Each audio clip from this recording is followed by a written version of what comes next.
Hello friends, बहुत बहुत स्वागत है आप सभी का सक्सेस वर्ल्ड MCQ चैनल पर।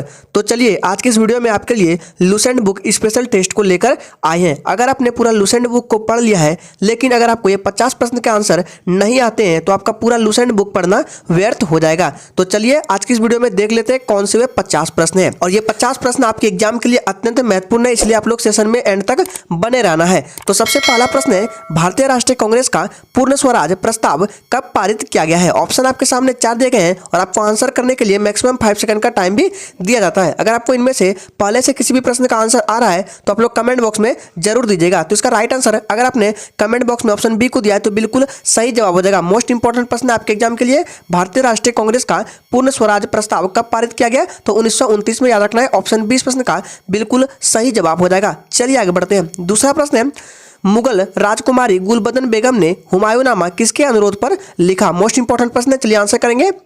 मुगल राजकुमारी गुलबदन बेगम ने हुमायूंनामा किसके अनुरोध पर लिखा है तो इसका राइट आंसर ऑप्शन डी के साथ चला जाएगा, अकबर। याद रखना है, ऑप्शन डी प्रश्न का बिल्कुल सही जवाब हो जाएगा। चलिए आगे बढ़ते हैं। नेक्स्ट क्वेश्चन है, भारतीय संविधान में अनुच्छेद 36 से 51 किस रूप में जाना जाता है। मोस्ट इंपॉर्टेंट प्रश्न आपके एग्जाम के लिए, चलिए आंसर करते जाएंगे।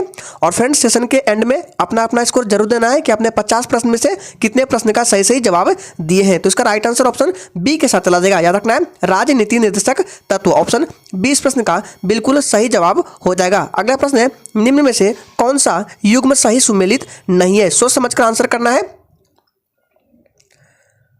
चलिए, तो अगर आपने कमेंट बॉक्स में इसका राइट आंसर ऑप्शन ए को दिया है तो बिल्कुल सही जवाब हो जाएगा। ये विटामिन B1 का स्रोत संतरा दूध नहीं है, ये सुमेलित नहीं है। बाकी जो तीनों ऑप्शन है ये सुमेलित है। तो विटामिन B1 का स्रोत क्या है यहाँ पे बता देते हैं, मांस और अंडा होता है विटामिन B1 का स्रोत। चलिए आगे बढ़ते हैं। नेक्स्ट क्वेश्चन है, रविंद्रनाथ टैगोर ने किसके विरोध में ब्रिटिश नाइटहुड को त्याग दिया। मोस्ट इंपॉर्टेंट प्रश्न आपके एग्जाम के लिए, चलिए आंसर करते जाएंगे। आपको एक भी प्रश्न को स्किप नहीं करना है, पूरे सेशन को एंड तक देखना है। चलिए, तो इसका राइट आंसर अगर आपने 5 का ऑप्शन बी को दिया है तो बिल्कुल सही जवाब हो जाएगा, जलियांवाला बाग हत्याकांड। और यह कांड कब हुआ था तो 13 अप्रैल 1919 को। याद रखना, इस डेट को पूछा जाता है एग्जाम में।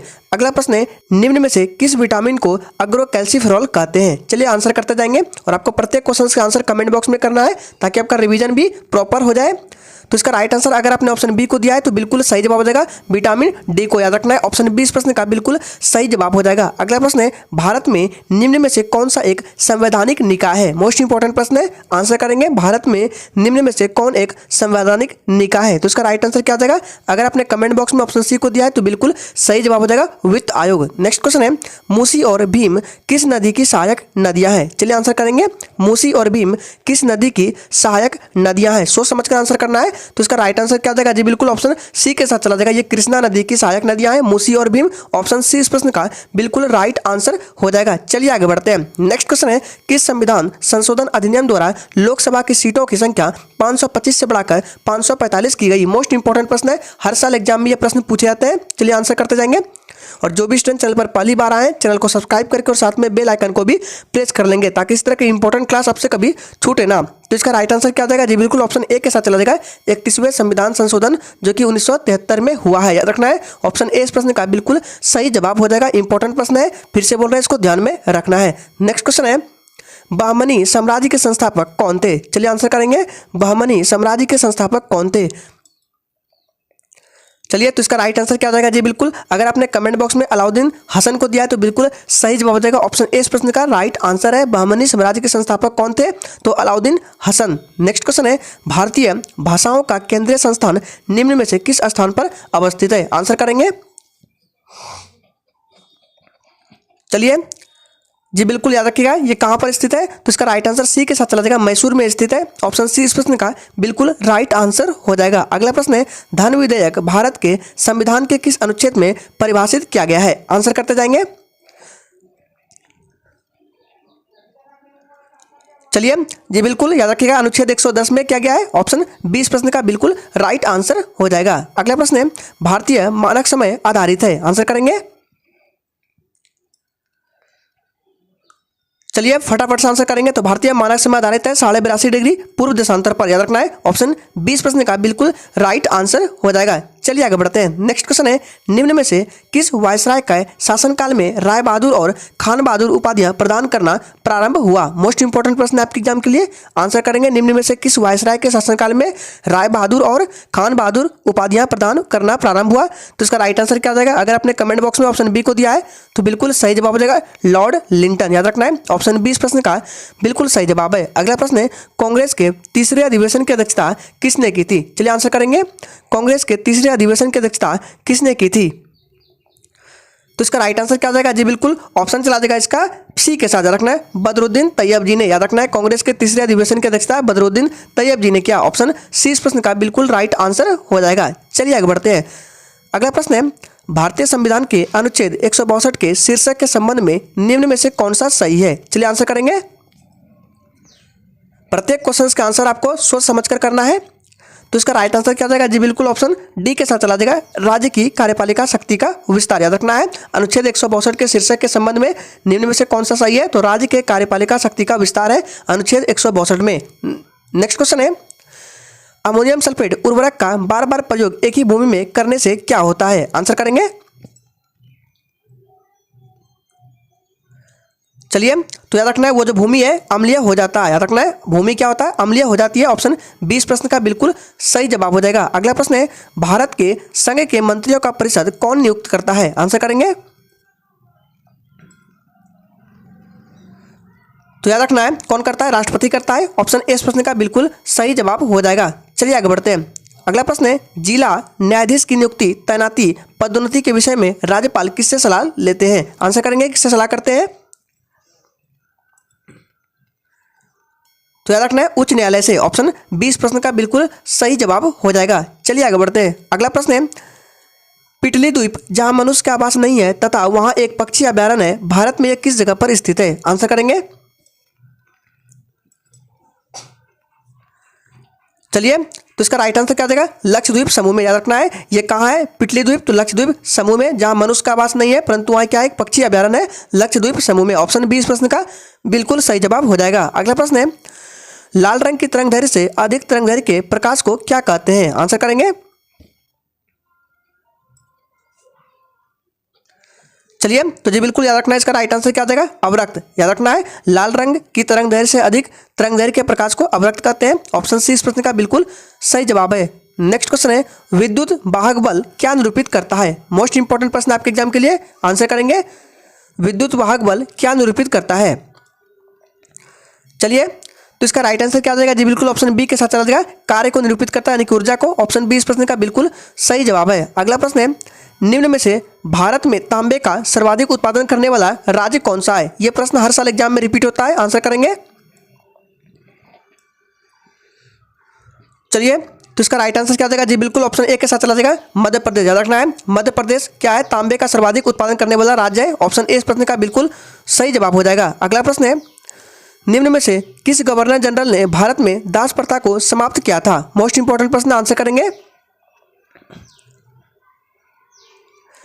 चलिए, तो याद रखना है, लॉर्ड एलनबरो। याद रखना है, लॉर्ड एलनबरो ने क्या किया था? तो भारत में दास प्रथा को समाप्त किया था। ऑप्शन 20 प्रश्न का बिल्कुल सही जवाब है। अगला प्रश्न है, हड़प्पा सभ्यता में माप की दशमलव प्रणाली तथा माप तौल की इकाई खाली स्थान के गुणक में होती थी। आपको आंसर करना है, किस गुणक में होती थी? तो याद रखना है, 16 के गुणक में होती थी। ऑप्शन डी इस प्रश्न का बिल्कुल सही जवाब है। अगला प्रश्न है, ट्राइग्लिसराइड क्या है? आंसर करेंगे, ट्राइग्लिसराइड क्या है? चलिए, तो याद रखना है, ट्राइग्लिसराइड क्या है? तो वसा है। ऑप्शन ए इस प्रश्न का बिल्कुल सही जवाब है। नेक्स्ट क्वेश्चन है, कौन सा बौद्ध ग्रंथ 16 महाजनपदों का उल्लेख करता है? यह प्रश्न हर बार एग्जाम में रिपीट होता है। आंसर करेंगे, कौन सा बौद्ध ग्रंथ 16 महाजनपदों का उल्लेख करता है? तो याद रखना है, अंगुत्तर निकाय। याद रखना है, ऑप्शन डी इस प्रश्न का बिल्कुल सही जवाब हो जाएगा। अंगुत्तर निकाय बौद्ध ग्रंथ 16 महाजनपदों का उल्लेख करता है। ऑप्शन डी इस प्रश्न का बिल्कुल सही जवाब है। मनुष्य में कितने लीटर खून होता है? आंसर करेंगे। और फ्रेंड्स, अगर आपको किसी भी प्रश्न में थोड़ा भी डाउट होता है तो तुरंत आप कमेंट करके पूछ सकते हैं, आपको रिप्लाई तुरंत दे जाएगा। तो मनुष्य में कितने लीटर खून होता है? तो 5 से 6 लीटर होता है। ऑप्शन सी इस प्रश्न का सही जवाब है। चलिए आगे बढ़ते हैं। निम्न में से किस एक अधिनियम द्वारा भारत में संघीय न्यायालय की स्थापना की गई थी? इंपॉर्टेंट प्रश्न है। आंसर करेंगे।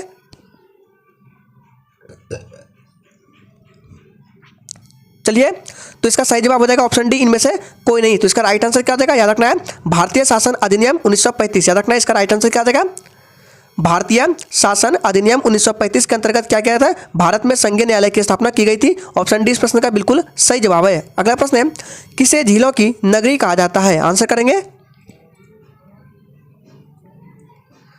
तो याद रखना है झीलों की नगरी उदयपुर को कहते हैं। ऑप्शन बी इस प्रश्न का बिल्कुल सही जवाब है। चलिए आगे बढ़ते हैं। अगला प्रश्न है, संविधान के किस अनुच्छेद के तहत सर्वोच्च न्यायालय रिट जारी करती है, मोस्ट इंपोर्टेंट प्रश्न है, आंसर करेंगे।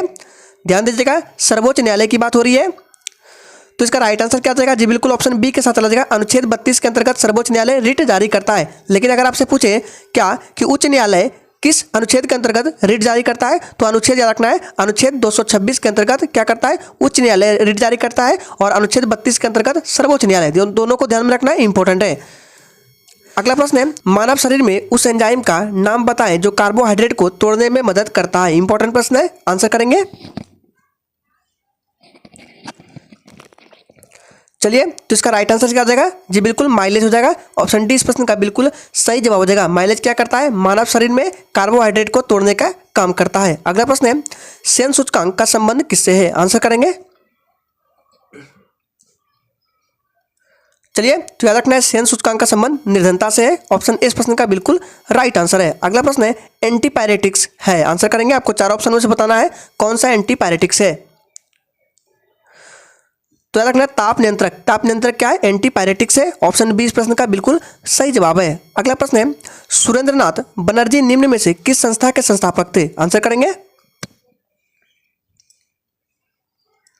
चलिए, तो इसका राइट आंसर क्या हो जाएगा जी, बिल्कुल इंडियन एसोसिएशन के संस्थापक थे। ऑप्शन बी इस प्रश्न का बिल्कुल सही जवाब हो जाएगा। ध्यान रखना, इंपॉर्टेंट प्रश्न है। अगला प्रश्न है, फूलों के अंडाशय के अंदर छोटे मनके जैसी संरचनाओं को कहा जाता है, आंसर करेंगे। क्या कहा जाता है, चलिए जी, बिल्कुल अगर आपने ऑप्शन ए को दिया है तो बिल्कुल सही जवाब है, बीजाणु कहा जाता है। ऑप्शन ए इस प्रश्न का बिल्कुल सही जवाब है। अगला प्रश्न है, भारत में 1967 में पहला प्रयोगात्मक उपग्रह दूरसंचार अर्थ स्टेशन कहाँ स्थापित किया गया था, आंसर करेंगे। तो याद रखना ये अहमदाबाद में स्थापित किया गया था। ऑप्शन डी इस प्रश्न का बिल्कुल सही जवाब है। चलिए आगे बढ़ते हैं। अगला प्रश्न है, सूचनाओं का संचय न्यूरॉन के किस भाग में होता है, आंसर करेंगे। सूचनाओं का संचय न्यूरॉन के किस भाग में होता है, तो याद रखना है ये न्यूरॉन के ध्रुमाशय, याद रखना है ध्रुमाशय भाग में होता है। ऑप्शन 20 प्रश्न का बिल्कुल सही जवाब है। अगला प्रश्न है, समान परिस्थितियों में पेट की आंतरिक परत को अम्ल की क्रिया से कौन बचाता है, आंसर करेंगे। सभी प्रश्न इंपॉर्टेंट है, इसलिए सेशन को एंड तक देखना है। तो इसका राइट आंसर क्या जाएगा जी, बिल्कुल बलगम बचाता है। ऑप्शन 20 प्रश्न का बिल्कुल सही जवाब है। अगला प्रश्न है, निम्न में से कौन सा देश संयुक्त राष्ट्र सुरक्षा परिषद का अस्थायी सदस्य है, आंसर करेंगे। चलिए, तो इसका राइट आंसर क्या जाएगा जी, बिल्कुल चाइना है। ऑप्शन सी इस प्रश्न का बिल्कुल सही जवाब है। नेक्स्ट क्वेश्चन है, कुलीन जमींदार के पतन के बारे में सत्यजीत रॉय की प्रसिद्ध फिल्म कौन सी है, आंसर करेंगे। सोच समझकर आंसर करना है। कुलीन जमींदार के पतन के बारे में सत्यजीत रॉय की प्रसिद्ध फिल्म कौन सी है, तो जलसाधर है, याद रखना है। ऑप्शन डी इस प्रश्न का बिल्कुल सही जवाब है। नेक्स्ट क्वेश्चन है, भारत में राज्य पुनर्गठन आयोग की स्थापना कब हुई थी, यह प्रश्न आपके एग्जाम के लिए इंपॉर्टेंट है, आंसर करेंगे। भारत में राज्य पुनर्गठन आयोग की स्थापना कब हुई थी, तो याद रखना है इसका राइट आंसर क्या आ जाएगा जी, बिल्कुल 1953 में। ऑप्शन 20 प्रश्न का बिल्कुल सही जवाब है। अगला प्रश्न है, अंतर्राष्ट्रीय नृत्य दिवस कब मनाया जाता है, आंसर करेंगे। अंतर्राष्ट्रीय नृत्य दिवस कब मनाया जाता है, चलिए तो याद रखना है अंतर्राष्ट्रीय नृत्य दिवस प्रत्येक वर्ष 29 अप्रैल को मनाया जाता है। ऑप्शन सी इस प्रश्न का बिल्कुल सही जवाब हो जाएगा। नेक्स्ट क्वेश्चन है, भारत में राज्य पुनर्गठन आयोग की स्थापना कब हुई, तो इसका राइट आंसर क्या है, 1953 में। अगला प्रश्न है, एक अलग आंध्र के लिए हुए आंदोलन को क्या कहा जाता था, आंसर करेंगे। चलिए, तो इसका राइट आंसर क्या आ जाएगा जी, बिल्कुल याद रखना है इसका राइट आंसर डी के साथ चला जाएगा, विशालांग्र आंदोलन। अगला प्रश्न है, 1913 में साहित्य के लिए नोबेल पुरस्कार प्राप्त करने वाले पहले भारतीय का नाम क्या था, फटाफट से आंसर करते जाएंगे। और फ्रेंड्स, अगर आपको ये सेशन अच्छा लग रहा है तो सभी लोग दिल से एक बार सेशन को लाइक करेंगे। तो इसका राइट आंसर क्या जाएगा जी, बिल्कुल सी के साथ चला जाएगा, रविंद्रनाथ टैगोर थे। अगला प्रश्न है, निम्न में से कौन सी इनपुट डिवाइस नहीं है, आंसर करेंगे। निम्न में से कौन सी इनपुट डिवाइस नहीं है, चलिए, तो इसका जो सही जवाब है क्या हो जाएगा, ऑप्शन बी के साथ चला जाएगा, प्लाटर। याद रखना है ये आउटपुट डिवाइस है, इनपुट डिवाइस नहीं है। बाकी तीनों ऑप्शन जो है ये सभी इनपुट डिवाइस है। अगला प्रश्न है, किस झील में तैरता हुआ राष्ट्रीय पार्क है? आंसर करेंगे, किस झील में तैरता हुआ राष्ट्रीय पार्क है? चलिए, तो इसका राइट आंसर क्या हो जाएगा जी, बिल्कुल लोकटक झील में। ऑप्शन सी इस प्रश्न का बिल्कुल सही जवाब हो जाएगा। और बताना है आपको कौन सा राष्ट्रीय पार्क है, इसका कमेंट बॉक्स में आंसर करना है। देखते हैं कितने बच्चे आंसर करते हैं। लोकटक झील में कौन सा राष्ट्रीय पार्क है जो तैरता है? अगला प्रश्न है, कुल लागत प्रति इकाई उत्पादन को जाना जाता है, किस रूप में जाना जाता है? आंसर करेंगे, तो याद रखना है ये औसत लागत के रूप में जाना जाता है। ऑप्शन सी सही जवाब है। नेक्स्ट क्वेश्चन है और आखिरी प्रश्न है, पूर्वी तट का सबसे पुराना कृत्रिम बंदरगाह कौन सा है? आंसर करेंगे, पूर्वी तट का सबसे पुराना कृत्रिम बंदरगाह कौन सा है? तो याद रखना है चेन्नई बंदरगाह है। ऑप्शन सी सही जवाब हो जाएगा। क्या हो जाएगा? चेन्नई बंदरगाह। तो आज के इस वीडियो में लुसेंट के ये 50 सबसे ज़्यादा इंपॉर्टेंट प्रश्न थे। तो आज के लिए इतना ही, तब तक के लिए जय हिंद।